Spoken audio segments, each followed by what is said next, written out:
Imaginez-vous vous réveiller le matin sans café, sans pain perdu, sans Wi-Fi, et pire encore, sans aucune idée de l'heure de votre prochain repas.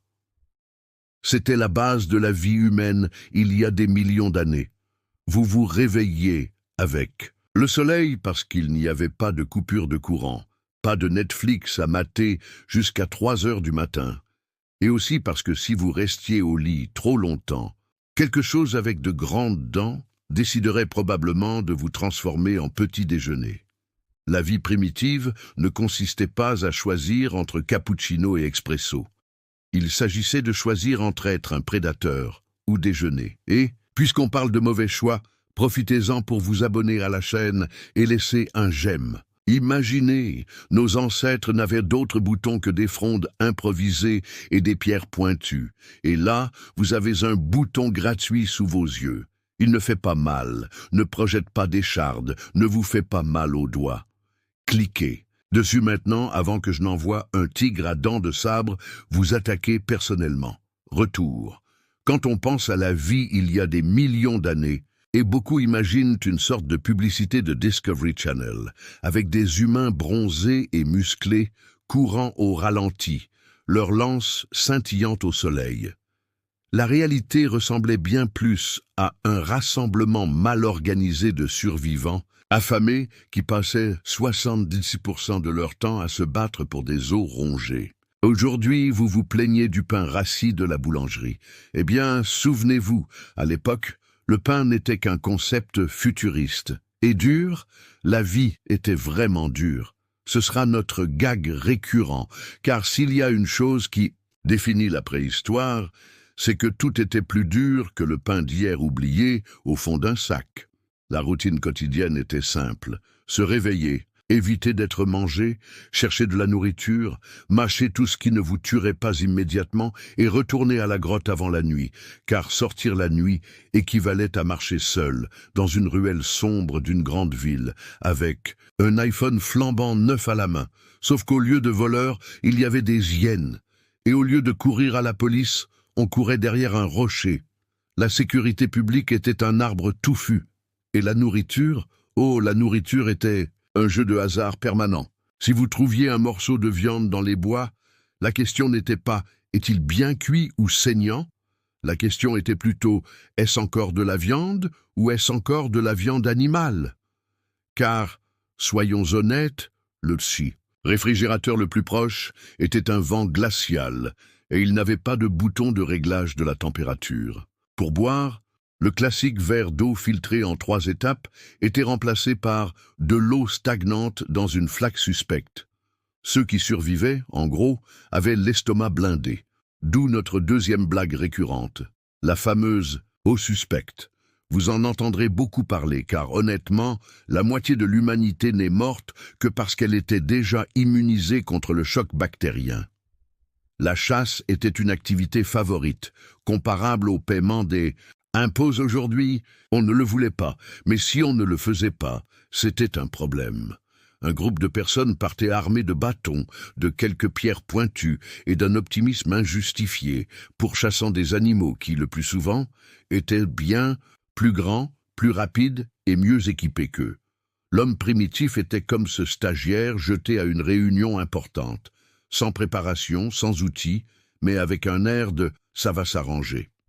Non, ça n'arrivait presque jamais.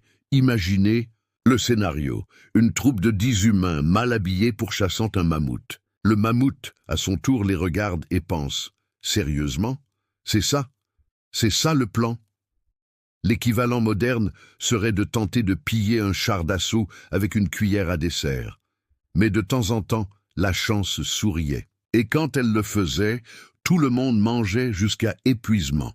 Le problème, c'est qu'en l'absence de Tupperware ou de congélateur Consul, la solution était de manger vite fait, car si on la gardait pour demain, l'ours d'à côté la garderait probablement pour lui. Et puis il y a un détail que beaucoup oublient, la vie sociale. Oui, il y avait déjà des drames humains. Il n'y avait pas de ragot sur WhatsApp, mais on se battait pour savoir qui arracherait la cuisse de l'animal en premier. Et bien sûr, il y avait une hiérarchie improvisée. Celui qui était doué pour lancer des pierres gagnait le respect. Celui qui n'était bon à rien devenait assistant pour transporter les eaux. Dans chaque groupe, il y avait ce type inutile qui aujourd'hui serait dans le groupe familial à envoyer des chaînes de lettres sur WhatsApp. Et la technologie, oh, la technologie, c'était la pierre. Des pierres pointues, des pierres rondes, des pierres plus grosses, des pierres plus petites. Bref, tout un catalogue de pierres. Si Apple avait existé à l'époque, elle aurait sorti l'iStone et l'aurait vendue pour 2 peaux de tigre, promettant que c'était la plus belle pierre jamais créée par l'homme. Et tout le monde l'aurait achetée, évidemment. Car, soyons francs, l'humanité a toujours aimé le marketing. En parlant de marketing, pensez au désespoir de la faim. Aujourd'hui, quand vous ouvrez iFood et que votre commande arrive en 10 minutes, vous ressentez un sentiment de tragédie. Imaginez vivre à une époque où chaque commande nécessitait 3 jours de marche, la poursuite d'un animal géant, le risque de sa vie et même le partage avec des amis. Le coupon de réduction était, littéralement, la goutte d'eau qui a fait déborder le vase. Et c'est curieux comme la peur a tout façonné. La peur de la faim, la peur d'une eau suspecte, la peur du prochain prédateur qui vous observait probablement déjà pendant que vous riez avec la foule. La vie était un état de paranoïa constant, comme marcher dans la rue aujourd'hui avec son téléphone portable hors de prix dans la poche ouverte. Sauf que, une fois de plus, sans police, sans assurance et sans double. Il a perdu le combat, il a perdu la vie. Et si vous trouvez l'enfance mignonne à cette époque, oubliez-la. Il n'y avait pas de phase de découverte de soi. À 6 ans, on avait déjà une lance improvisée en main et l'espoir qu'elle serait utile. Un enfant heureux était celui qui pouvait lancer une pierre loin. Son jouet préféré, une brindille. Un cerf-volant, seulement si c'était un vautour, mais incroyablement tout ce chaos a fonctionné. Car d'une manière ou d'une autre, l'espèce humaine a non seulement survécu, mais a aussi réussi à se multiplier. Peut-être parce qu'il n'y avait pas Netflix, TikTok ou Candy Crush pour nous distraire. Le passe-temps était de vivre, et vivre exigeait de la concentration. D'ailleurs, voyez l'ironie. Aujourd'hui, nous mourons d'ennui à attendre une mise à jour sur nos téléphones, alors qu'eux étaient heureux de ne pas mourir pendant la journée. Et même dans cette vie difficile, plus dure que ce pain oublié dans le placard et désormais utilisable comme arme, il y eut des moments de triomphe. La première fois que quelqu'un heurta une pierre et qu'une étincelle jaillit, c'était en quelque sorte l'invention du Wi-Fi à l'époque. Tout le monde se rassembla, contempla le feu et pensa « Maintenant, on n'aura plus à manger de la viande crue comme des sauvages ». Ils étaient loin de se douter qu'à partir de ce moment-là, le concours de barbecue allait commencer. Le feu, bien sûr, est aussi devenu un outil social. Aujourd'hui, on se réunit entre amis autour de la télévision pour regarder des séries. Autrefois, on se réunissait autour du feu pour raconter des histoires sur ceux qui avaient failli mourir dans les bois. Et les anecdotes ne manquaient pas. L'homme qui affronta un loup, la femme qui trouva une racine miraculeuse, l'homme qui but une eau suspecte et survécut pour raconter son histoire. Ce dernier, d'ailleurs, est devenu une légende locale. Et puisqu'on parle de légende, il est important de noter que les humains, depuis toujours, ont toujours fait preuve de créativité pour inventer des explications à l'inexplicable. Le tonnerre, un géant qui bat des mains. Le soleil, une boule de feu portée par un être invisible. Une éclipse, une campagne de peur gratuite. En gros, s'il ne comprenait pas, il l'inventait. Ce qui, soyons honnêtes, est exactement ce que nous faisons encore aujourd'hui, mais avec les théories, WhatsApp, et vous savez ce qui est le plus drôle? Malgré toute leur précarité, ils avaient quelque chose que beaucoup recherchent encore aujourd'hui. Un but. Oui, c'était un but très simple, ne pas mourir. Mais ça fonctionnait. Imaginez vous réveiller chaque jour en sachant exactement quelle est votre mission. Pas de doute existentiel, pas de crise de la quarantaine. C'était simple. Soit vous chassez, soit vous êtes chassé. La vie était simple. Ainsi, au milieu de rochers acérés, d'une eau suspecte, d'un pain rassis inexistant et d'animaux prêts à vous transformer en levain, l'humanité a appris les bases de la survie. Parfois, elle a échoué, parfois elle a réussi, mais elle n'a jamais cessé d'essayer. Car s'ils y parvenaient, vous savez, ils seraient le dîner. En fin de compte, il y a des millions d'années, la vie ressemblait à une émission de télé-réalité, sans prix, sans caméra, et avec le risque réel d'une élimination définitive. Et le plus incroyable, c'est que contre toute attente, ça a fonctionné. Certes, ça a fonctionné de manière tordue, pleine de gags involontaires et de tragédies quotidiennes. Mais ça a fonctionné. Et c'est pourquoi vous êtes assis là, confortablement installés, à vous plaindre de la lenteur d'Internet tout en écoutant quelqu'un vous raconter cette histoire. L'humanité a découvert le feu, et soudain, la vie a pris un nouveau goût. Littéralement. Imaginez le premier groupe de personnes qui ont jeté un morceau de viande à moitié pourri dans les flammes, et ont constaté que le goût était, étonnamment, moins horrible. Ce fut le premier Masterchef de l'histoire. Sauf qu'au lieu de juges grincheux et de poils brillantes, on y trouvait de la fumée au visage, des brûlures au 2e degré et l'éternelle question. Est-ce prêt? Ou est-ce que ça va me tuer dans 5 minutes? Le feu apportait plus qu'un simple barbecue improvisé, il conférait un statut social. Celui qui contrôlait le feu devenait en quelque sorte le surintendant de la grotte, l'homme que tout le monde respectait, car sans lui, la nuit n'était que froid, obscurité et vautours tournoyants. Mais bien sûr, le feu s'accompagnait aussi d'arrogance. Car lorsque les humains découvrent quelque chose, ils pensent toujours en être les propriétaires. Je parie qu'il y avait un type prétentieux qui se promenait dans la grotte, le torse bombé, prétendant que le feu lui appartenait, que lui seul savait le faire, et qui facturait des frais d'entretien en os. La première version de l'entrepreneur visionnaire. Si aujourd'hui, nous avons des coachs en productivité qui proposent des cours pour se lever à 5 heures du matin, à l'époque, il y avait des coachs en feu qui facturaient 2 peaux de tigre pour apprendre à sculpter la pierre. Et bien sûr, s'il y avait un incendie, il y avait des accidents. Un incendie accidentel devait être la version préhistorique d'une fuite de gaz. Il suffisait d'un battement de cils pour que le village soit à moitié en flammes, un mammouth courant frénétiquement dans tous les sens, et des gens tentaient d'éteindre le feu avec du sable, comme si le sable était une bouche d'incendie.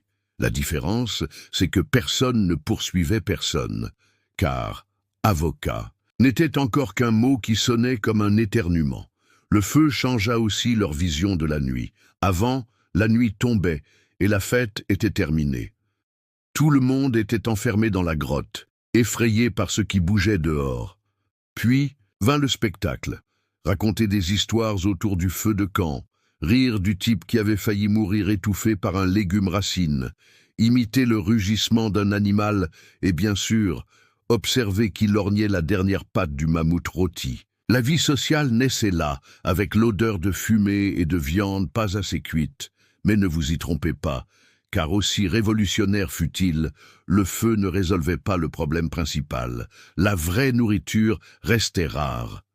Si le barbecue était à l'honneur, le menu quotidien se composait de racines coriaces, de fruits à moitié mûrs, et, devinez quoi, le pain rassis n'existait pas encore, mais tout ce qui était mâché avait la consistance du pain oublié pendant 3 semaines.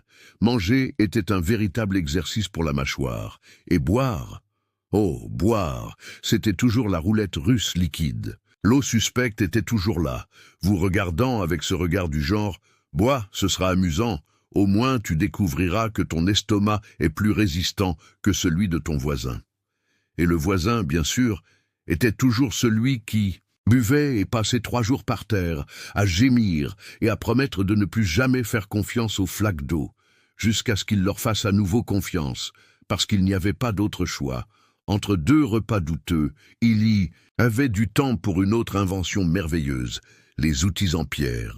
Si vous pensez qu'il s'agissait simplement de briser des objets en couteau, vous vous trompez. Il y avait de la technique, de la patience, des gens qui savaient vraiment ce qu'ils faisaient, d'autres moins. L'individu inexpérimenté a probablement fini sa vie avec un stock de pierres brisées inutiles, une collection inutile qui ferait l'envie de tout collectionneur moderne. Et la relation avec les animaux, c'était un mélange de peur, de haine et d'envie. Pendant que les humains se demandaient s'il valait la peine de prendre le risque de chasser un sanglier, les loups étaient déjà là, intelligents, organisés, travaillant en meute. Il n'est pas étonnant que les loups aient fini par être domestiqués. Les humains ont observé et se sont dit « Bon, ces types sont bien meilleurs que nous, embauchons-les comme chasseurs. » Et le chien est né. Le premier employé mal payé de l'histoire, payé en os, mais domestiquer les animaux n'était pas simple. Imaginez la scène, un groupe d'humains affamés observant un loup et essayant de le convaincre avec un morceau de viande avariée. Le loup, à son tour, pensa « Ces animaux ne survivront pas à l'hiver, je vais faire semblant de travailler avec eux et garantir ma nourriture. » Et voilà, un partenariat s'est établi, qui dure encore aujourd'hui. Sauf que maintenant, au lieu de chasser pour nous, le chien chasse le canapé du salon. Pendant ce temps, la vie restait dure, plus dure même que n'importe quel pain que j'ai jamais mentionné. Dure par le froid, dure par la faim, dure par la perte. La mortalité infantile était absurde. Si aujourd'hui nous nous plaignons du retard d'une demi-heure du pédiatre, imaginez vivre à une époque où un examen de contrôle équivalait littéralement à la phrase de votre grand-mère. Essayez de me donner cette racine. Si ça ne s'améliore pas, creusez votre tombe. Il n'y avait aucune garantie. La vie était une loterie, et le grand prix était simplement de rester en vie. Et c'est là que le plus curieux entre en jeu. Malgré tant de tragédies, les humains ont trouvé le temps de créer des symboles, des dessins et des gribouillis sur les parois des grottes. L'art a émergé au milieu du chaos, probablement parce que quelqu'un s'est dit « Si je meurs demain, au moins je laisserai une trace qui fera rire ou pleurer plus tard. » Les premiers graffitis étaient des bisons mal dessinés, des mains estampées de pigments et, qui sait, peut-être la première blague de l'humanité. Je parie qu'il y a bien eu un type qui a griffonné des caricatures du chef tribal juste pour le plaisir. Et la communication ? Aujourd'hui, on envoie un SMS et on s'irrite si personne ne répond dans les 2 minutes. Autrefois, la communication se faisait par gestes, grognements et grimaces. Et pourtant, ça fonctionnait. Un regard suffisait pour dire « Ne touche pas à mon morceau de viande ou tu vas te le faire avoir ». Un langage direct et pragmatique. C'est peut-être pour cela qu'ils parvenaient si bien à se comprendre, du moins dans les bases de la survie. La vie amoureuse, si on peut l'appeler ainsi, était tout aussi simple et chaotique. Pas d'application pour balayer à droite ou à gauche. Le processus était plus pratique. Intérêt, approche, échange d'os ou de fruits. Et voilà, un couple se formait. Bien sûr, avec le risque très élevé que le lendemain, un prédateur décide de mettre fin à cette romance. À l'époque préhistorique, c'était Tinder, sauf qu'à chaque rendez-vous, il fallait aussi lutter contre la mort. Et, au milieu de tout cela, le plus frappant était de voir comment les êtres humains commençaient déjà à imaginer des histoires plus grandes qu'eux-mêmes. Leurs esprits ne se contentaient pas de manger et de dormir. Ils inventaient des mythes pour expliquer d'où ils venaient, où ils allaient et pourquoi la vie était si misérable.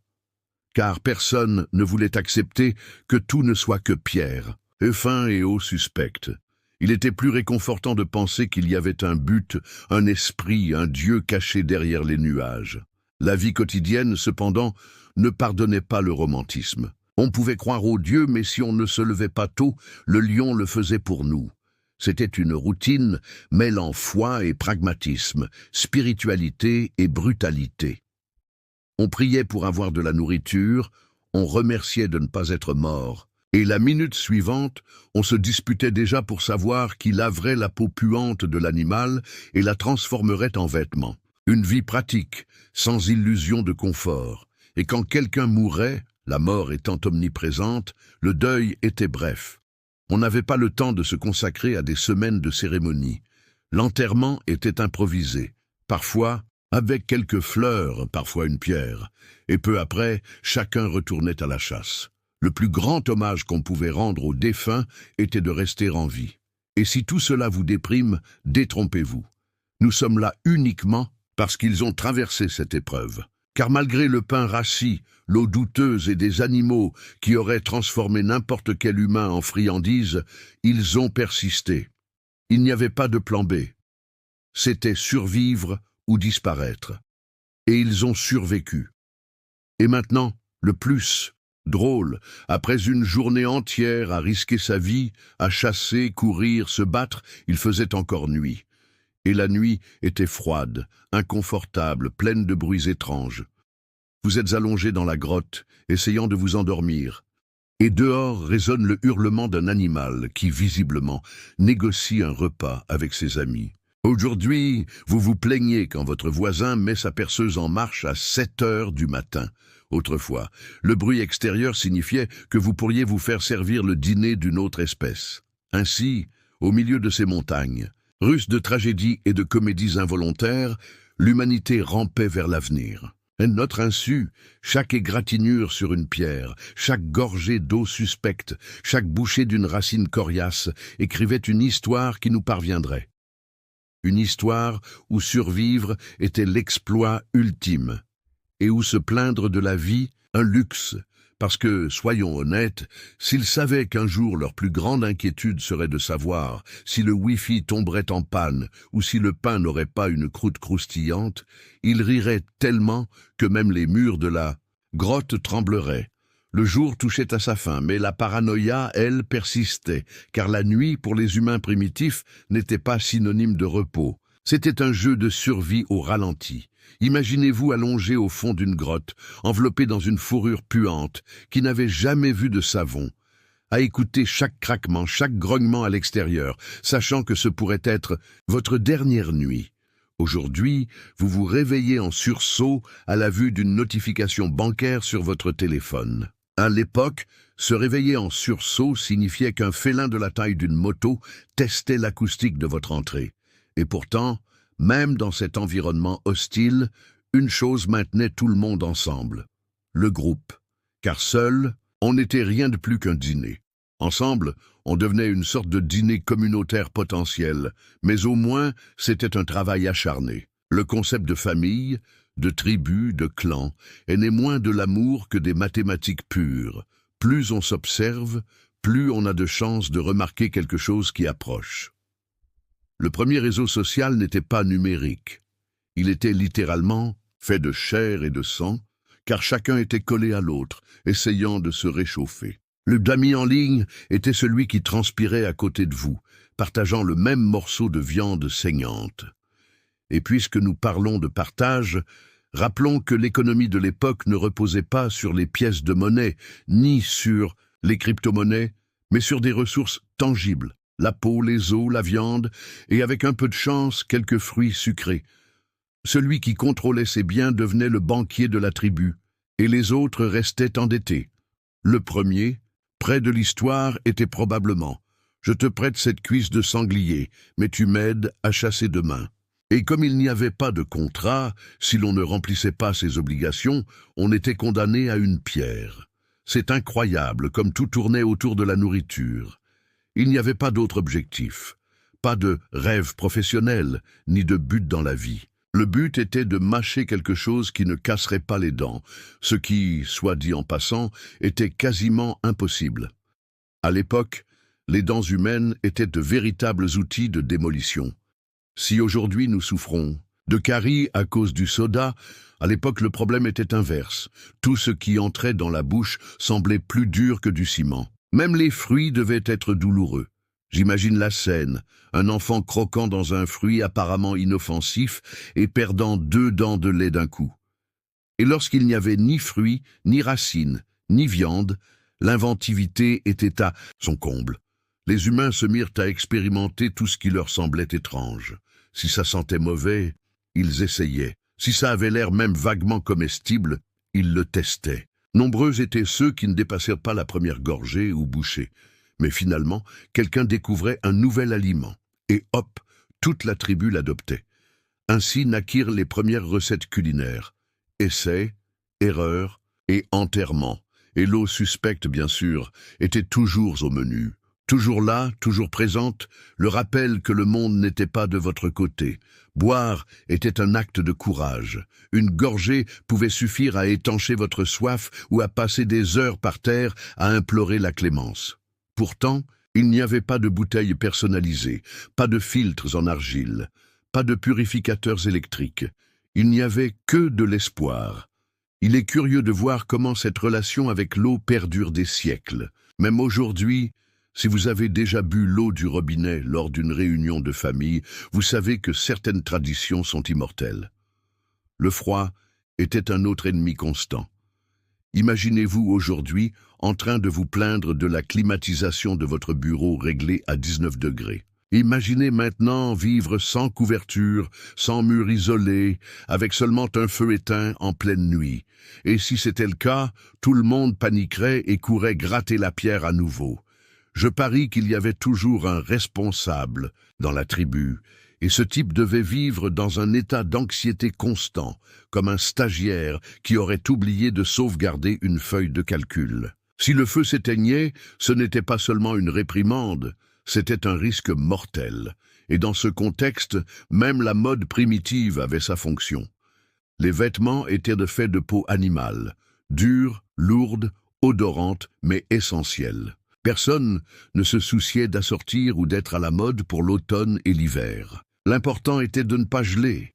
Si aujourd'hui on se dispute des baskets de créateurs, à l'époque c'était l'équivalent d'une peau d'ours, car elle signifiait littéralement la différence entre la vie et la transformation en glace à l'eau. Bien sûr, il y avait toujours quelqu'un de stylé qui essayait de nouer des os en collier ou de découper des formes inhabituelles dans sa peau, histoire de se démarquer. Le premier influenceur était probablement un homme couvert de plumes colorées qui disait « C'est la mode, vous verrez ». Les conflits internes étaient inévitables. Si aujourd'hui nous nous disputons pour un héritage ou une terre, autrefois on se disputait pour un morceau d'os ou une place près du feu. La coexistence n'était pas chose aisée. Imaginez 20 personnes entassées dans une petite grotte, sans douche, sans déodorant et sans espace personnel. Les disputes étaient le strict minimum. Mais curieusement, ces frictions constantes créaient aussi des règles, des accords et de petites structures de coexistence. C'était l'embryon de la politique, sauf qu'au lieu de discours, il y avait des gifles. Et la politique était simple. Celui qui frappait le plus fort gagnait. Celui qui chassait le mieux était respecté. Et celui qui commettait trop d'erreurs finissait dans les limbes sociaux, traité comme un poids mort. La méritocratie primitive n'avait pas LinkedIn. Mais son fonctionnement était très direct. Des résultats ou rien. Et il est curieux de constater que malgré toute cette brutalité, il existait un sens de la justice plus immédiat que le nôtre. Il n'y avait pas de solution miracle. Soit vous faisiez vos preuves, soit vous étiez éliminé. Littéralement, éliminé, car on vous abandonnait. Et pourtant, même dans cet environnement hostile, des liens se tissaient. Pas de mariage avec des fêtes coûteuses, ni des alliances en or, mais un partenariat existait. Des couples se formaient, des familles s'agrandissaient, et des enfants couraient parmi les rochers comme si la vie n'était qu'un jeu. Cette innocence fugace était peut-être le seul soulagement dans un monde impitoyable. Car, pendant quelques heures, ils pouvaient rire sans craindre un avenir accablant. Jusqu'à la première rencontre avec du pain rassis ou une eau suspecte et le retour brutal de la réalité. Le plus fascinant, c'est de réaliser que malgré tant de limitations, ils construisaient déjà quelque chose de plus grand que la simple survie. Ils expérimentaient l'organisation, l'art, les symboles, les croyances et même le sens de l'humour. Oui, l'humour. Impossible de les imaginer vivre tout cela sans rire à un moment donné. Le rire fut peut-être le premier outil psychologique contre l'absurdité de la vie. Quelqu'un trébuchait, tombait dans la boue, tout le monde riait et pendant quelques instants on oubliait sa faim et sa peur. L'humour était aussi vital que la lance. Ainsi, à chaque nuit blanche, chaque jour de chasse ratée, l'humanité repoussait les limites du possible. Il n'existait aucun manuel d'instruction, aucun tutoriel YouTube expliquant comment gérer les prédateurs. C'était juste une question d'essai et d'erreur. Et comme tout essai et erreur, cela signifiait que beaucoup n'arrivaient pas jusqu'au bout, mais ceux qui y parvenaient laissaient un héritage d'expérience. Ce cycle de faim, de froid, de combat, de rires et de survie a créé une base solide pour l'avenir. À chaque génération, de nouvelles connaissances ont été apprises, des connaissances accumulées, et un réseau invisible d'astuces et de stratégies s'est créé. Ce qui était au départ un instinct est devenu une tradition. Ce qui était au départ un désespoir est devenu une routine. Et ce qui était au départ une improvisation s'est lentement transformé en culture. Et la vie continuait, plus dure que jamais, plus dure que n'importe quel pain, toujours avec cette gorgée d'eau suspecte qui nous rappelait que la victoire n'était jamais complète. Car survivre n'était pas une gloire, c'était une nécessité. Il n'y avait ni célébration, ni récompense. Il n'y avait que le lendemain, la nouvelle chasse, la nouvelle tentative d'échapper à la mort. Et, curieusement, c'est dans ce cycle brutal qu'est née la résilience dont nous faisons encore preuve. Aujourd'hui, cette même résilience qui nous permet de supporter les files d'attente aux banques, une connexion Internet lente et un pain qui ne croustille pas. Les problèmes modernes ne sont que des échos atténués d'anciens problèmes. Car, au final, nous sommes toujours ces mêmes humains qui tentent de survivre la nuit sans être dévorés. Sauf que maintenant, le prédateur, c'est la facture. Impayée. À ce stade, il était clair que la vie n'était pas un privilège. C'était une punition quotidienne assortie de petites récompenses. Et l'une de ces récompenses était lorsque, par un rare coup de chance, la chasse était fructueuse. Imaginez le soulagement. Des jours de faim, des racines à mâcher au goût de pierre humide. Et soudain, quelqu'un débarquait avec un animal tué. C'était l'équivalent préhistorique d'une pizza livrée sans que le livreur ne se perde en chemin. Tout le monde courait, l'entourait, célébrait et, bien sûr, se disputait la meilleure part. L'instinct humain de s'emparer de la cuisse la plus juteuse existait déjà là-bas, bien avant l'apparition des steakhouses. Mais la chasse n'était pas seulement une question de nourriture. C'était une question de risque, de spectacle, d'adrénaline. C'était un divertissement collectif. Aujourd'hui, on regarde un match de football le dimanche. À l'époque, le jeu opposait l'homme à l'animal, et le score se terminait généralement par un désastre. Les humains, minces, sans griffes et sans défense, ne comptaient que sur des pierres acérées et un espoir collectif. Le mammouth, quant à lui, était doté d'une musculature impressionnante, de défenses géantes et d'un visage renfrogné. Le pari était injuste, mais ils ont persisté. Car la persévérance, en fin de compte, est ce qui définit cette espèce.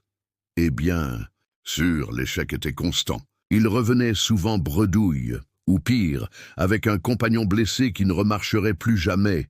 La dure réalité était là. Chaque chasse attirait aussi ceux qui ne revenaient pas. Aujourd'hui, lorsqu'un ami est en retard pour une sortie, on lui envoie un texto.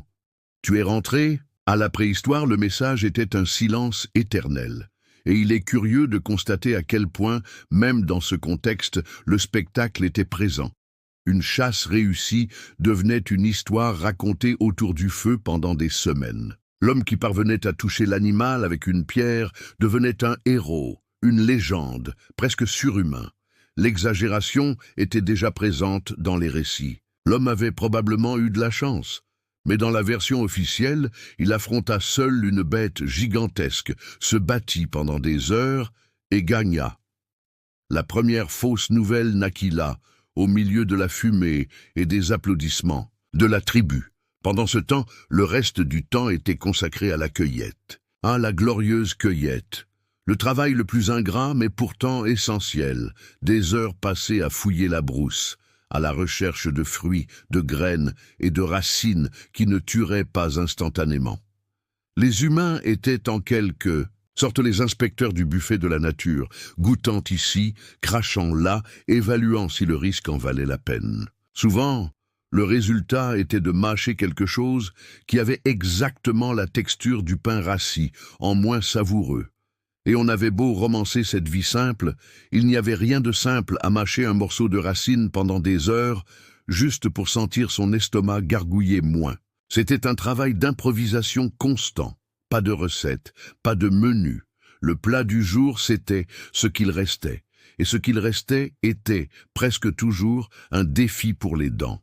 Le plus frappant, c'est que dans ce chaos, la coopération a émergé. Certes, il y avait des bagarres, de l'égoïsme et des disputes à propos d'os, mais il y avait aussi du partage, car seul, personne ne pouvait résister. Ce morceau de viande a été partagé, même à contre-cœur. Cette gorgée d'eau suspecte a été partagée, même si chacun savait que l'un d'entre vous se sentirait malade plus tard. C'était un pacte tacite, soit tous supportaient ensemble, soit personne ne resterait, et ainsi, la communication devint plus élaboré, cris, gestes, sons, jusqu'à ce que l'embryon du langage se forme, non pas par désir de philosopher, mais par besoin d'avertir le groupe du danger. Le premier regard sur l'animal sauva probablement des vies. Et bien sûr, à partir de ce moment-là, on comprit qu'il était possible de raconter des histoires, de gronder et même d'inventer des ragots. Car oui, les ragots sont nés dans la grotte. Quelqu'un a probablement pointé du doigt quelqu'un d'autre et a dit quelque chose du genre « Celui-là n'a pas aidé à la chasse ». Et voilà, la roue des ragots commença à tourner. Le plus drôle, c'est d'imaginer à quel point l'humour imprégnait tout cela, car même dans les moments difficiles, la plaisanterie fait toujours mouche. Si aujourd'hui quelqu'un tombe et que le groupe rit, c'était pareil à l'époque. Une glissade dans la boue, un jet de pierre raté, tout devenait source de rire. C'était un soulagement temporaire, un répit face au stress quotidien. Le rire a peut-être été la première arme psychologique contre le poids de l'existence. Mais rien n'échappait à la dure réalité. Il faisait toujours trop froid, trop faim, trop peur. Si vous trouvez les lundis cruels, essayez de vivre à une époque où chaque jour était lundi. Il n'y avait ni week-end, ni vacances, ni pause. C'était un cycle constant de survie, toujours ponctué de petits triomphes et de grandes tragédies. Et pourtant, l'humanité a prospéré. Non pas au sens moderne du terme, avec une nouvelle voiture et un prêt immobilier, mais au sens où je pouvais continuer à vivre. Chaque génération transmettait à la suivante une astuce, un apprentissage, une résilience accrue. Et ainsi, petit à petit, l'humanité est devenue plus adaptable, plus résiliente, plus difficile à exterminer. Le feu était utile, bien sûr. Il représentait la frontière subtile entre la civilisation et le chaos absolu. Car, outre le chauffage et la cuisson des aliments, il éloignait les prédateurs. C'était le premier système de sécurité domestique. Le problème, c'est que parfois le feu s'éteignait et la sensation d'être nu devant le monde revenait. Et soyons honnêtes, être nu à l'époque n'était pas un état romantique, c'était juste froid. Et malgré le feu, les peaux d'animaux et un peu d'organisation, l'hiver était le véritable méchant. Il était impitoyable. La nourriture disparaissait, les animaux migraient et la cueillette devenait impossible. C'était une épreuve brutale. Survivre à l'hiver était presque un diplôme. Il n'y avait pas de diplôme imprimé, mais il y avait des cicatrices, des os usés et des histoires sur la façon d'éviter de mourir de froid en buvant de l'eau étrangement gelée. Et c'est là que l'absurdité de la comparaison avec la vie moderne devient évidente. Aujourd'hui, l'hiver est synonyme de nouveaux manteaux, de chocolat chaud, de Netflix et d'une photo Instagram stylée. Autrefois, l'hiver consistait à choisir entre manger le dernier légume racine ou le garder pour le lendemain, au risque de ne plus avoir de lendemain. Pas de paysage enneigé romantique. La neige n'était qu'un avertissement de mort, et pourtant, les humains ont trouvé une solution. Ils ont conservé des restes de viande, caché des graines, appris à chasser autrement. Ils ont inventé des stratégies, improvisant sans cesse, prenant toujours des risques, car s'arrêter n'était pas une option. S'arrêter signifiait se figer. Et personne ne voulait être une statue avant son heure. Cette obstination à continuer est ce qui définit véritablement l'histoire. Ce n'était ni la gloire, ni le destin, ni un plan divin bien conçu. C'était de l'obstination. Une obstination brutale, sans raison apparente, mais efficace. Une obstination qui poussait quelqu'un, même face au froid, à la faim et à la douleur, à se relever, à ramasser une pierre et à recommencer. Et c'est peut-être ce qui nous relie à eux aujourd'hui. Car, à bien y regarder, nous sommes toujours les mêmes, avec juste moins de risque de devenir un dîner. La différence, c'est qu'aujourd'hui, le pain rassis est un mauvais choix à la boulangerie et l'eau suspecte un robinet mal entretenu. Mais le combat, au fond, est le même, ne pas abandonner même quand le monde s'obstine à vous rabaisser. S'il y a une chose que l'hiver a clairement démontré, c'est que l'improvisation ne suffisait pas. L'entêtement aidait, mais ne remplissait pas les estomacs. C'est alors que les humains ont commencé à comprendre que, peut-être, vivre toujours à la va-vite était une mauvaise idée. Ainsi est née l'idée de planifier. Non pas au sens moderne du terme, qui consiste à ouvrir un tableur Excel et à créer un planning, mais au sens le plus simple du terme, conserver de la nourriture pour plus tard.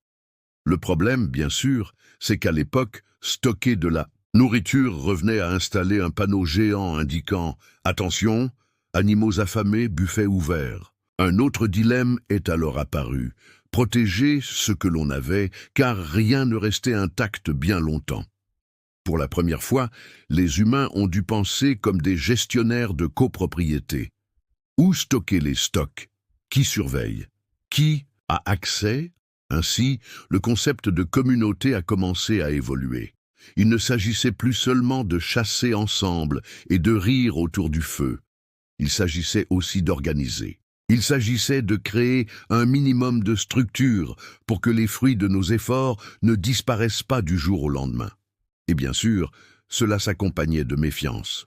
Car il y avait toujours quelqu'un qui mangeait plus qu'il n'aurait dû, qui faisait semblant de n'avoir rien pris, qui jurait que ce n'était pas lui. Le premier audit de l'histoire a probablement été celui de quelqu'un qui comptait des os de sanglier et qui s'est rendu compte qu'il en manquait 2. Et si s'organiser était un défi, vivre ensemble l'était encore plus. Imaginez passer des mois coincés avec les mêmes personnes, sans douche, sans espace, sans intimité, le Big Brother préhistorique, sauf qu'au lieu d'une élimination par le vote, il y avait une élimination littérale. Les ragots allaient bon train, les frictions éclataient et la patience était à bout. Mais curieusement, c'est dans cet environnement claustrophobe qu'est né quelque chose d'essentiel. Des règles, ni écrites ni gravées dans le marbre, mais des règles. Un accord tacite selon lequel, si chacun faisait ce qu'il voulait, plus, personne ne resterait. Ces premières règles étaient simples. Ne pas voler dans les réserves, ne pas manger seul ce qui était destiné à tous, ne pas perturber la chasse. Quiconque les enfreignait payait cher. Il n'y avait ni amende ni procès, seulement une punition directe, une pierre jetée, l'exil ou, dans les cas les plus extrêmes, une disparition discrète. La justice était rapide, dure et implacable. Plus dure, en fait, que n'importe quel pain qu'ils auraient pu mâcher. Et c'est impressionnant de voir comment, même dans cet environnement hostile, la créativité a prospéré. Car avec les règles et l'inventaire est venu le besoin de signalisation. Comment marquer le territoire? Comment identifier que la grotte était à nous et non à eux? Des gribouillis sur les murs, des pierres empilées, des marques au sol. Le premier panneau d'affichage est né ainsi, mais au lieu de promouvoir des sodas, il annonçait « N'entrez pas, il y a déjà des gens qui vivent ici, et nous avons de grosses pierres à jeter. » Et puis vient un détail fascinant, la mémoire collective. Si jusqu'alors chaque génération partait quasiment de zéro, il existait désormais un fil conducteur. Les histoires n'étaient plus de simples plaisanteries autour du feu, mais des enseignements. Ne bois pas cette eau, c'est trop suspect. Ne mange pas ce fruit, mon oncle est mort en essayant. Ne provoque pas cet animal, mon cousin, a disparu à cause de lui. Ainsi naquit la tradition, transmise oralement, toujours agrémentée d'exagérations, car les humains n'ont jamais résisté à embellir les récits. Au milieu de tout cela, la chasse commença également à évoluer. Il ne s'agissait plus seulement de chasser avec des pierres en espérant un miracle. Il y avait désormais des pièges, des sièges, des stratégies. Les humains découvraient qu'individuellement, ils étaient une plaisanterie, mais qu'ensemble, ils posaient problème. C'était comme passer d'une équipe amateur qui ne faisait que courir après le ballon à une équipe qui découvrait soudain l'existence de la tactique. Ce n'était toujours pas joli, mais cela fonctionnait mieux. Et cela fonctionnait au point de mettre sur un pied d'égalité des créatures qui jusque-là s'étaient moquées de l'audace humaine. Et bien sûr, avec ce progrès est venu l'ego. L'inventeur des pièges est devenu une célébrité locale. Celui qui a imaginé de nouvelles stratégies est devenu un leader naturel. Et les autres, qui ne faisaient que porter le fardeau, regardaient avec envie. La vanité est donc née avec la coopération. Et depuis, nous n'avons jamais perdu cette habitude de penser avoir inventé la solution ultime. Et dans ce bouillon de coexistence difficile, de faim constante et d'avancées improvisées, quelque chose d'encore plus surprenant a commencé à émerger, la spiritualité. Oui, car face à tant de malheurs, de tragédies, de difficultés, quelqu'un a eu l'idée de blâmer ou de remercier des forces invisibles. Et soudain, cela a pris sens. Il était plus facile d'expliquer la mort comme la volonté de quelque chose de plus grand que d'accepter que l'eau suspecte ait gagné une fois de plus. Et si aujourd'hui encore nous trouvons des excuses aux tragédies, imaginez l'époque où chaque coup de tonnerre était pratiquement un appel à frais viré de l'au-delà. Ainsi, entre une réserve de nourriture cachée, un rituel improvisé et une bagarre pour un morceau de peau, l'humanité devint plus complexe. Il ne s'agissait pas seulement de survivre, il s'agissait aussi d'organiser, d'expliquer et de croire.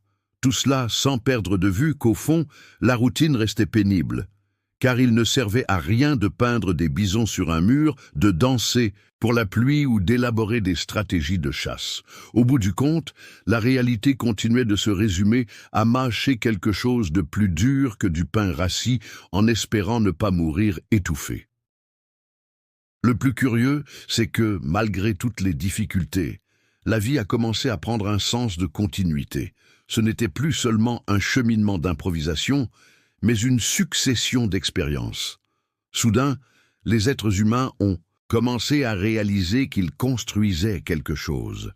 Ce n'était pas intentionnel, il n'y avait aucun plan. Mais petit à petit, une fondation émergeait pour tout ce qui allait suivre.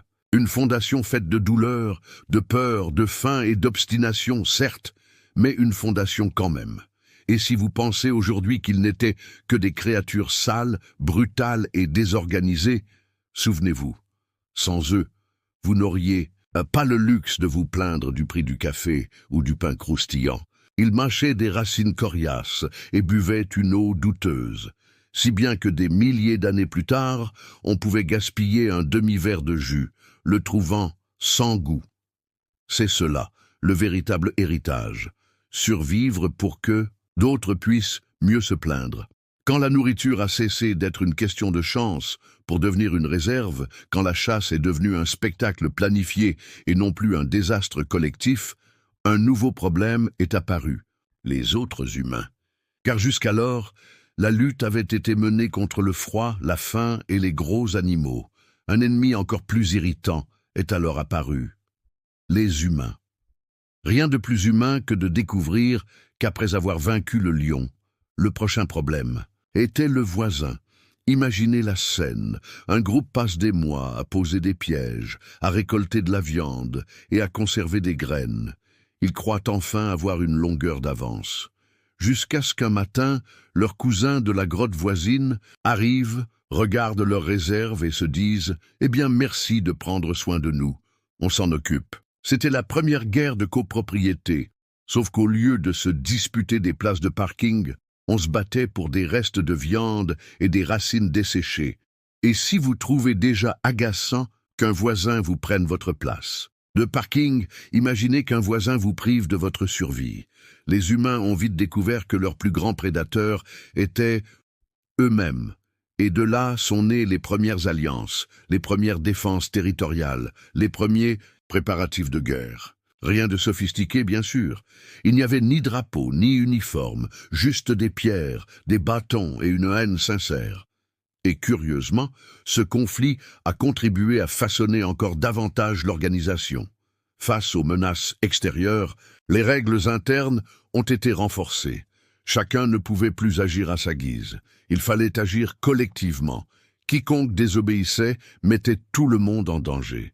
Et celui qui savait diriger au milieu du chaos devenait la figure d'autorité.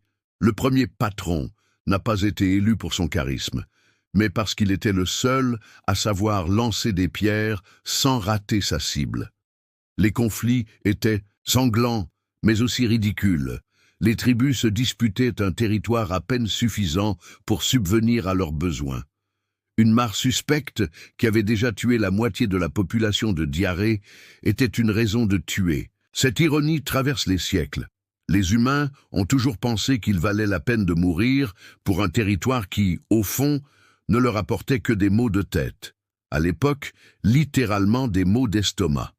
Et bien sûr, lors des combats, l'exagération narrative revenait. Celui qui n'avait réussi qu'à donner une légère poussée à l'ennemi revenait au groupe, racontant comment il avait affronté 3 hommes seuls, comment il avait survécu à un jet de pierre, comment il avait failli mourir, mais avait résisté. Personne ne vérifiait, car qui se donnerait la peine de vérifier? Ainsi, les héros naissaient plus vite qu'une égratignure au genou.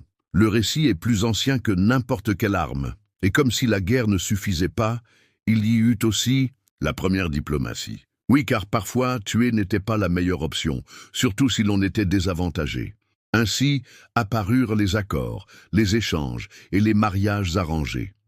La politique primitive était moins une question de valeur que de quantité de peau et de morceaux de viande en jeu. Les premières négociations ne se déroulaient pas autour d'une table en bois, ni sur un papier signé, mais entre 2 groupes observant la même eau suspecte et décidant qu'il valait mieux la partager plutôt que de voir tout le monde mourir. Le PUD. Problème était que rien de tout cela n'éliminait la méfiance. Il y avait toujours cette peur de la trahison, ce regard en coin, ce pressentiment qu'à la première occasion, l'autre groupe volerait tout. Cette tension constante a créé une paranoïa dont l'humanité ne s'est pas encore débarrassée. Si vous avez déjà soupçonné votre collègue de voler votre idée, sachez que ce n'est qu'un vestige de cet héritage préhistorique qui nous faisait croire que tout le monde était prêt à s'emparer de votre proie. Et dans cet environnement conflictuel, la créativité a de nouveau dû émerger. Nouvelles armes, nouvelles tactiques, nouvelles façons d'intimider. Les humains ont découvert qu'ils pouvaient se peindre le corps, crier et frapper des objets pour paraître plus effrayants. Le marketing de guerre est né ainsi, les humains cherchant à se vendre comme plus dangereux qu'ils ne l'étaient en réalité. Pas très différent des réunions de conseil d'administration d'aujourd'hui. Le plus curieux est de constater que, même en temps de guerre, la routine ne s'arrêtait pas. Il fallait encore chasser, cueillir, mâcher du pain rassis, boire de l'eau suspecte. La vie ne s'arrêtait pas. Les humains s'habituaient à vivre en état d'alerte permanent, et d'une certaine manière cela fonctionnait, car au final il restait toujours quelqu'un. Et ceux qui restaient portèrent des histoires, les traumatismes et, bien sûr, les blagues. Car oui, même au cœur d'un combat, l'humour était présent. Je parie que quelqu'un ferait une blague au milieu de la tension, juste pour apaiser les tensions. Le rire était aussi nécessaire que la lance. Et voyez l'ironie. Ce chaos de conflit n'a pas détruit l'humanité. Au contraire, il l'a renforcée. Chaque guerre a forcé l'apprentissage, chaque perte a imposé le changement. Les tribus qui ont survécu sont celles qui ont appris à coopérer, à planifier et à se méfier avec la juste mesure. Celles qui n'y sont pas parvenues sont devenues une note de bas de page de l'histoire, oubliée, engloutie par le temps. Mais bien sûr, ne nous trompons pas. Rien de tout cela n'effaçait la misère quotidienne. Car même si l'on gagnait un conflit territorial, il fallait toujours affronter le froid, la faim et l'éternel doute. Cette eau était-elle vraiment suspecte ou avait-elle juste l'air suspect? Le luxe ultime était de boire et de ne pas mourir. Immédiatement, C'était cela la véritable qualité de vie, et c'est cette ironie qui traverse les millénaires. Car alors qu'aujourd'hui, nous nous disputons à propos de frontières, de ressources et de pouvoir, nous répétons fondamentalement la même histoire. Sauf que nous avons troqué des pierres contre des armes nucléaires, des peaux d'ours contre des costumes coûteux et de l'eau suspecte contre du pétrole. L'essence reste la même, se battre pour des choses qui engendrent inévitablement des problèmes. Et c'est peut-être ce qui rend cette histoire si fascinante. Car contre toute logique, l'humanité a non seulement survécu aux bêtes, au froid et à la faim, mais aussi à elle-même. Et soyons francs, c'est le plus grand des miracles. Car s'il y avait quelque chose de vraiment dangereux dans la préhistoire, ce n'était ni le tigre, ni le mammouth, ni l'eau suspecte. C'était le voisin avec la pierre à la main. Au milieu de cette confusion constante entre la chasse, le stockage et la protection contre le vol du voisin, une question gênante a commencé à surgir. Qui commande ici? Car c'est une chose que tous combattent un mammouth ensemble. C'en est une autre de décider qui montera la garde la nuit, qui mangera en premier, qui aura la meilleure place près du feu. Les humains, à cette époque, ont découvert qu'en plus de lutter contre les prédateurs et les voisins, ils devaient aussi lutter contre leur propre vanité. C'est dans ce contexte que sont nés les premiers leaders. Non pas parce que quelqu'un voulait devenir politicien, mais parce qu'il fallait organiser le chaos. Et bien sûr, il y avait toujours ce type plus bavard que courageux, qui n'était pas le plus fort, mais le plus convaincant.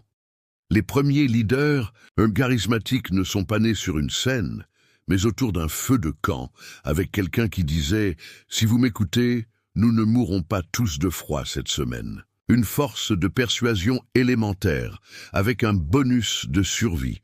Mais ce n'était pas seulement une question de rhétorique, c'était aussi une question de résultat. Celui qui ramenait de la viande à la maison était reconnu. Celui qui inventait un nouveau piège était respecté. Et celui qui ne venait que pour manger, eh bien, celui-là était devenu une blague. Peut-être même le sujet d'une caricature griffonnée sur la paroi de la grotte. La politique primitive était un mélange de méritocratie brutale et de narration. Il fallait rendre service, mais il fallait aussi raconter l'histoire d'une manière qui paraissait encore plus héroïque. Ainsi, peu à peu, le pouvoir commença à se concentrer. Ceux qui savaient organiser la chasse, partager la nourriture et régler les conflits devinrent la référence. Le premier chef de l'histoire fut couronné non pas d'or, mais de la plus belle peau animale disponible. Son trône était une pierre lisse et son palais une grotte légèrement moins humide. Mais il n'en restait pas moins prestigieux. Les humains sont obsédés par les symboles, et même alors, ils avaient besoin de quelqu'un pour représenter l'ordre au milieu du chaos. Bien sûr, diriger s'accompagnait de privilèges. Manger en premier, dormir au plus près du feu, choisir, la peau la moins odorante, de petits avantages, mais qui faisaient toute la différence dans un monde où même l'eau avait le goût d'un défi mortel. Et, inévitablement, les critiques arrivaient aussi. Car chaque groupe possède cet esprit d'opposition, celui qui regarde le chef et dit « Je pourrais faire mieux ». Ils ne l'ont pas fait, mais ils l'ont dit. L'opposition politique est née au plus profond de la caverne, probablement avec quelqu'un qui grommelait parce que son morceau de viande était plus petit. Et s'il est déjà difficile de maintenir le consensus dans un groupe WhatsApp aujourd'hui, imaginez maintenir l'ordre dans un groupe souffrant de faim chronique et dormant sur des sols en pierre. Les tensions étaient quotidiennes. Le leader devait gérer les querelles intestines, empêcher la nourriture de disparaître, organiser les chasses et, en plus, faire face à la menace constante d'un voisin armé de pierres plus grosses. Être leader, même à l'époque, était synonyme de maux de tête. La différence, c'est qu'il n'y avait pas d'aspirine, juste la possibilité de boire une eau suspecte en espérant un soulagement. Ainsi, sans s'en rendre compte, les humains commencèrent à établir une hiérarchie. Ceux qui chassaient mieux avaient davantage voix au chapitre, ceux qui cueillaient davantage étaient respectés, et ceux qui ne faisaient que gêner étaient laissés de côté. Mais même les inutiles avaient une utilité. Ils servaient d'exemple de ce qu'il ne fallait pas faire. La pédagogie primitive consistait à regarder celui qui commettait une erreur et à se dire « Bon, je ne recommencerai pas ». L'éducation par la contrainte, la forme d'apprentissage la plus ancienne, est toujours efficace. Et au milieu de ce melting pot social, un phénomène curieux a commencé à se produire. La notion de territoire a pris une importance réelle. Il ne s'agissait pas seulement d'avoir un endroit où dormir, mais de sécuriser continuellement les ressources.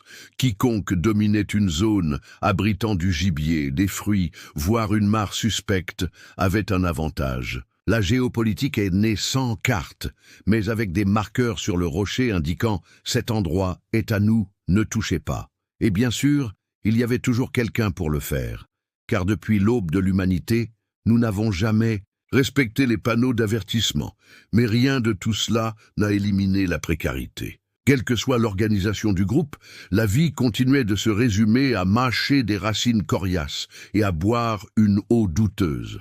La différence, c'est qu'il y avait désormais plus de personnes pour partager à la fois la souffrance et l'illusion du contrôle. Et c'est peut-être ce qui a véritablement cimenté l'humanité, non pas la force brute ni l'intelligence individuelle, mais la capacité à créer un théâtre collectif appelé leadership. Car au fond, c'était bien de cela qu'il s'agissait, du théâtre. Le chef n'était qu'un humain affamé, vêtu des mêmes vêtements odorants que les autres, mais pour une raison inconnue, tout le monde le regardait comme s'il avait des pouvoirs spéciaux. C'est la même logique qui, des siècles plus tard, allait faire croire qu'une couronne de métal confère une sagesse instantanée. La coutume est née là, autour du feu, avec quelqu'un d'un peu plus convaincant que les autres, et au milieu de tout cela, l'art a continué. Dessins sur les murs, histoires racontées la nuit, exagérations épiques. Les humains ont toujours eu cette habitude d'enregistrer et d'embellir. C'était peut-être la seule façon de donner un sens à cette épreuve. Car si vous passez vos journées à mâcher du pain dur et à fuir les prédateurs, vous devez inventer quelque chose de plus grand, quelque chose qui donne l'impression que vous ne faites pas que survivre. La première campagne de propagande politique était peut-être une peinture d'un bison, avec quelqu'un le montrant du doigt en disant « c'est moi qui l'ai abattu, souvenez-vous-en ». Et il est fascinant de penser que, même à ce stade précoce, tous les éléments de ce que nous appelons société étaient déjà présents. Leadership, opposition, ragot, symbole, territoire, conflit, alliance. Tout cela à une échelle réduite, mais déjà présent. Comme si nous observions une version bêta de l'humanité, pleine de bugs, mais fonctionnant suffisamment bien pour ne pas s'effondrer complètement. Pourtant, rien ne pouvait effacer l'ironie fondamentale. Malgré toute l'organisation, à la fin de la journée, chacun revenait au même cycle. Manger, boire une eau suspecte, se plaindre du froid, rire d'un malheur, essayer de dormir, se réveiller et recommencer. Le théâtre social pouvait changer de ton, mais la pièce restait toujours la même. Survivre n'était pas un exploit, c'était une routine, et c'est peut-être ce qui rend cette histoire si absurde. Car au lieu d'abandonner, au lieu d'accepter que le monde était clairement contre eux, nos ancêtres ont persévéré. Ils ont continué à se battre, à rire, à s'organiser, à commettre des erreurs, à essayer. Et malgré les discours enflammés du chef, au fond, chacun savait la vérité. La vie était dure, plus dure que n'importe quel pain oublié au fond d'un sac, et rien ne changerait cela de sitôt. Avec des chefs de fortune, des règles quelques, peu biaisées et un territoire délimité par la pierre et la menace, les groupes commencèrent à ressembler moins à des bandes de affamés qu'à des communautés. Non pas que le mot « communauté » leur eût du sens, mais la dynamique était claire. Ensemble, non seulement ils survivaient mieux, mais ils commençaient aussi à éprouver un sentiment trompeur de stabilité. Et je dis trompeur car, soyons francs, ils continuaient à mâcher. Des racines au goût de poussière de ciment et à boire une eau suspecte comme un cocktail de luxe. Mais au moins, il y avait l'illusion de l'ordre. Et parfois, cela suffit à l'espèce humaine pour croire qu'elle est sur la bonne voie.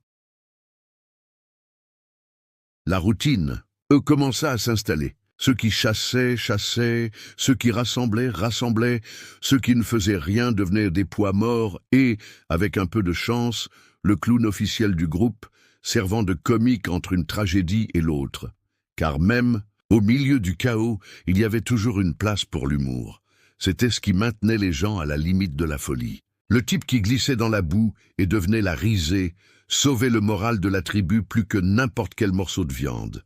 Le stand-up est né là, improvisé, et la scène était le sol de la grotte.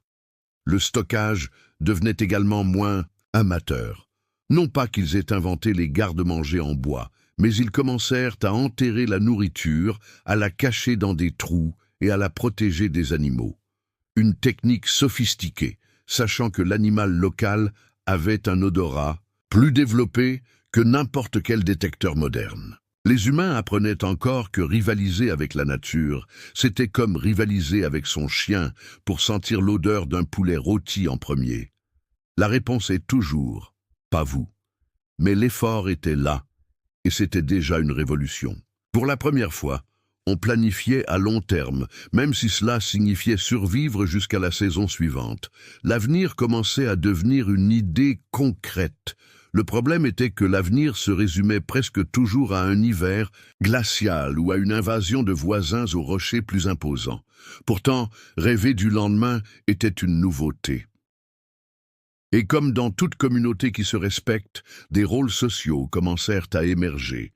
L'homme doué à la chasse devint un héros local. Celui qui comprenait les racines et les plantes était respecté comme un sage, même si la moitié du temps, la plante choisie envoyait quelqu'un directement de l'autre côté. Le compteur était alors indispensable. Il n'apportait pas de nourriture, il ne posait pas de pièges, mais il remplissait la nuit de récits exagérés qui maintenaient la morale. Et s'il y a une chose que nous avons apprise au fil des siècles, c'est que la nourriture nourrit le corps, mais que les belles histoires alimentent l'illusion que la vie vaut la peine d'être vécue.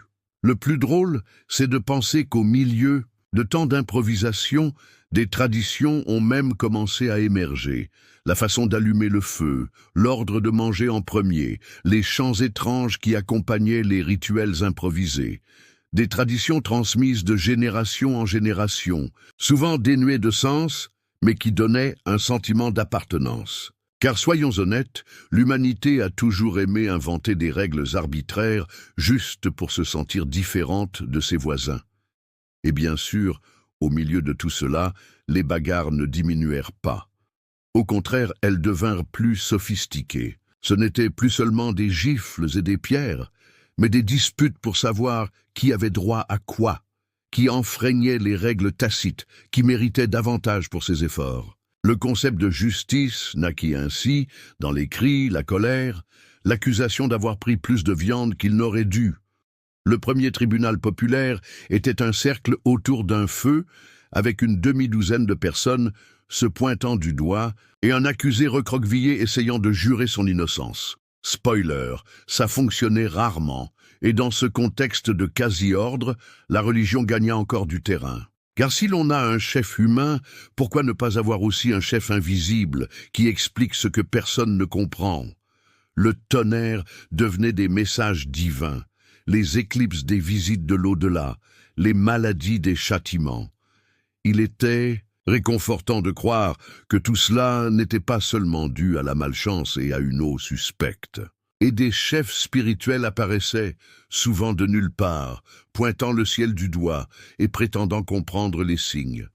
Soyons francs, rien de bien différent de ce qui se passe encore aujourd'hui dans certaines émissions de télévision.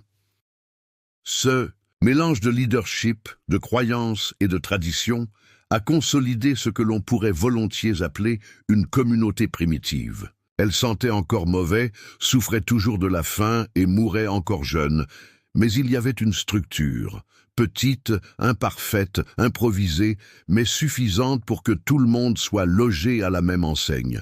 Une embarcation qui prenait l'eau, certes, mais une embarcation quand même. Et au milieu de cette tentative de civilisation, nous ne pouvons oublier un détail qui n'a jamais changé, l'inégalité. Car, même à cette époque, certains dormaient plus près du feu, mangeaient de mieux et avaient la peau plus chaude. Le privilège existait déjà, infime mais évident. Et avec lui, l'envie. Le regard oblique porté sur l'homme à la cuisse, la plus généreuse était déjà le germe de tous les ressentiments futurs. L'humanité a appris très tôt que la justice absolue est un mythe, et qu'il y aura toujours quelqu'un pour se plaindre de recevoir moins. Cependant, cette insatisfaction était aussi le moteur du groupe. C'est elle qui entretenait la flamme du changement, de la réorganisation et de la lutte pour le leadership. Sans elle, l'humanité aurait peut-être cessé d'inventer. Mais comme il y avait toujours quelqu'un de frustré, la roue continuait de tourner. Le progrès était essentiellement une succession de luttes et de ressentiments entrecoupés de petites victoires. Et malgré toute cette structure proto-historique, la vie quotidienne restait brutale. Les enfants mouraient encore jeunes. Les adultes succombaient encore à des accidents absurdes. Le froid tuait encore plus que n'importe quel ennemi. Le luxe ultime était de vivre assez longtemps pour raconter des histoires exagérées et rire des malheurs passés. La vie était courte, dure, imprévisible. Mais pour la première fois, un fil conducteur semblait se dessiner. Et c'est peut-être ce qui rend cette trajectoire si absurde. Car au fond, rien n'avait changé. Ils continuaient à mâcher des choses dures, à boire une eau suspecte, à se disputer des territoires et à inventer des explications magiques à l'inexplicable. Mais maintenant, il y avait quelque chose. De nouveau, le sentiment que le groupe, ensemble, pouvait affronter le monde. Et ce sentiment, même faux, était puissant.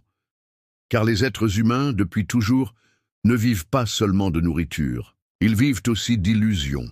À mesure que les communautés grandissaient, le chaos s'intensifiait, car plus on entassait de gens dans un même espace, plus il fallait de règles. Et les humains, comme toujours, adorent créer des règles, surtout quand ce n'est pas eux qui doivent les suivre. Le chaos de 20 personnes dans la même grotte était déjà insupportable. Imaginez 50, 100, 200. C'était l'évolution naturelle de la coexistence. Plus l'espace était restreint, plus les bagarres éclataient facilement. La civilisation n'était rien d'autre qu'une tentative désespérée de transformer des disputes de voisinage en système politique. Le problème était que, avec l'augmentation de la population, la faim s'est accrue.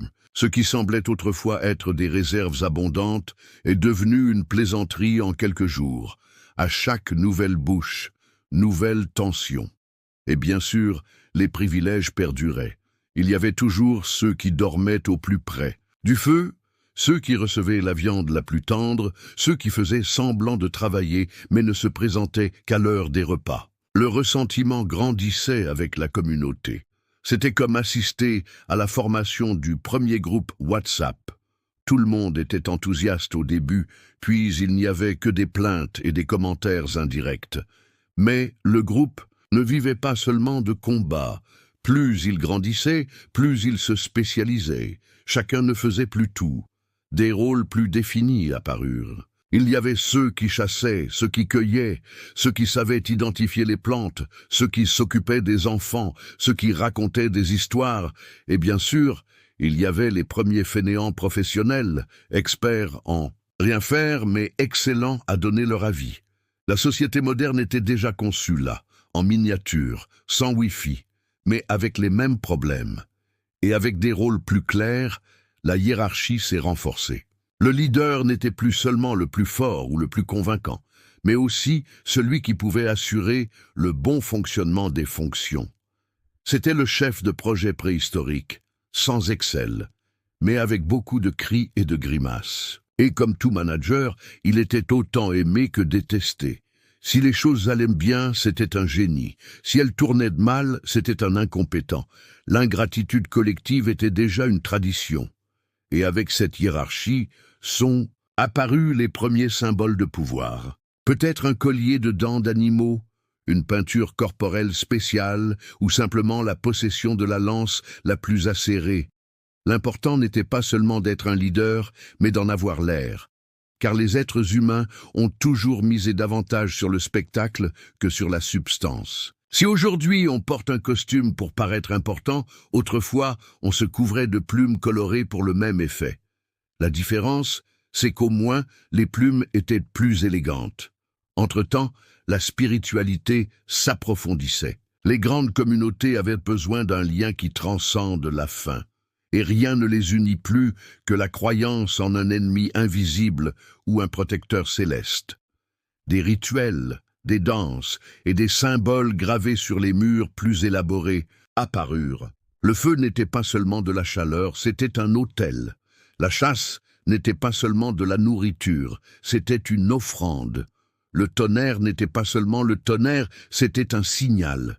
Les humains transformèrent tout en métaphore, car la vie, trop brutale, avait besoin de poésie, même si cette poésie était faite d'os et de grognements. Mais bien sûr, la religion apportait aussi ses experts. Il y avait toujours quelqu'un qui prétendait mieux comprendre les signes de l'au-delà. Cette personne gagnait inévitablement du pouvoir, car interpréter l'invisible est une compétence lucrative, hier comme aujourd'hui. Le premier chaman n'avait pas besoin de chasser, de cueillir ou de boire une eau suspecte avec le reste du groupe. Il leva simplement les bras au ciel, prétendit avoir parlé aux esprits et reçut magiquement sa part du butin. Soyons francs, l'intelligence humaine est un héritage de longue date. Et dans ce melting pot de chefs, de chamans, d'experts et de fainéants, la culture s'est formée. Musique rythmée autour du feu, tableaux au mur, histoire transmise de génération en génération. C'était le Netflix de son époque.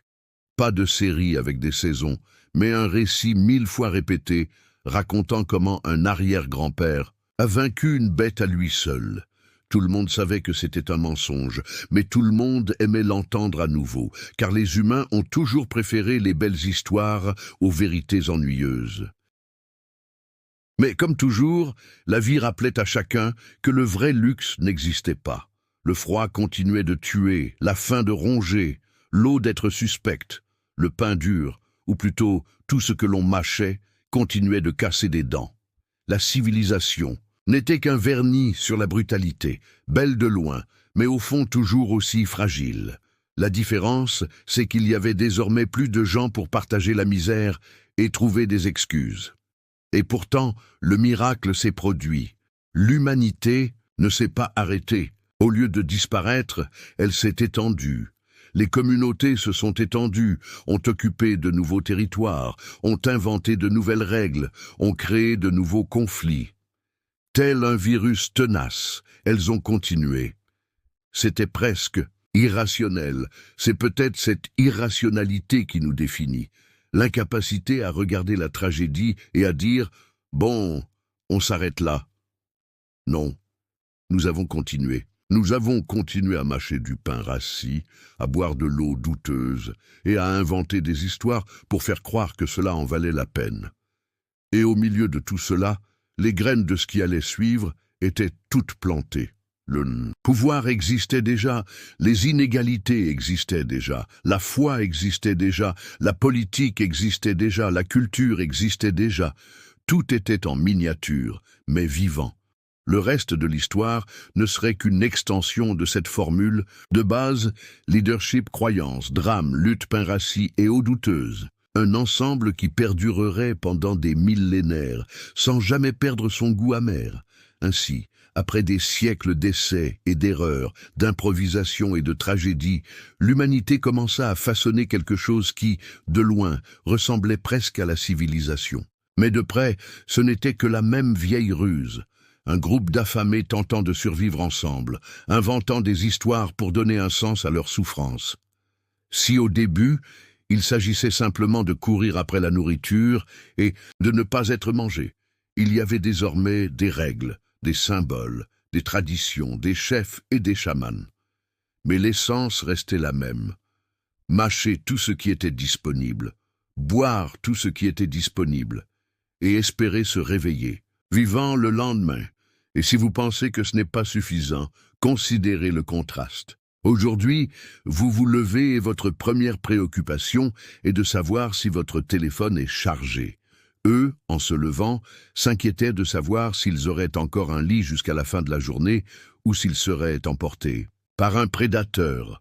Vous vous plaignez du pain détrempé. Ils se réjouissent de trouver quelque chose de vaguement mâchable, même si c'est plus dur que de la pierre. Vous évitez de boire l'eau du robinet parce qu'elle a un goût étrange. Ils buvaient une eau suspecte parce que c'était la seule eau disponible, et s'ils survivaient, ils la considéraient comme une bénédiction. Le plus curieux est de voir comment cette lutte primitive a façonné tout ce qui a suivi. Les premières notions de pouvoir, de territoire, de culture, de religion et de politique sont nées non pas d'une illumination divine, mais du désespoir. Personne ne s'est donné la peine de planifier le brillant avenir de l'humanité. Chacun était trop occupé à essayer de ne pas s'étouffer avec des racines dures. La civilisation n'était pas un projet, c'était une solution de fortune collective. Et comme toutes les solutions de fortune, elle a parfois fonctionné étonnamment, bien parfois elle a explosé au nez de ceux qui l'ont essayé. Mais contre toute logique, cela a bien fonctionné pour nous amener jusqu'ici.